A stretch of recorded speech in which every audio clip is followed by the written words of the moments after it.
मैथिली अंग्रेजी शब्दकोश एकटा सेहो है जैले डॉक्टर अशोक अविचल बजंता बुझंता जगदीश प्रसाद मंडल जी लिखल बिहन कथाक संग्रह थिक जे हमर अनुमंडल पदाधिकारी द्वारा लोकार्पण है।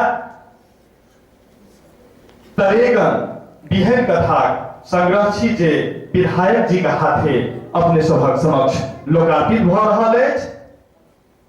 ललित जी दुर्गानंद नंदवेला सब अपने सब ठाढ़ होबा लगते हो। एहि क्रम में 11 टा पोथी है जैमे एकटा सखाई बेटारी सेहो अछि नंद विलास राय के लिखल जे डॉक्टर शिव कुमार प्रसाद जी द्वारा लोकार्पित है। उल्वा चौर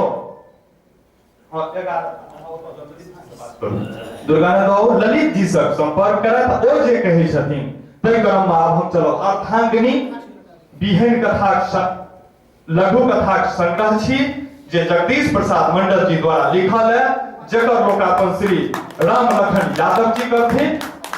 डॉक्टर जयप्रकाश शाह जे सतभैया पोखर किताबक लोकार्पण करथिन हुनका से निवेदन जे लोकार्पणक करीब आबैत।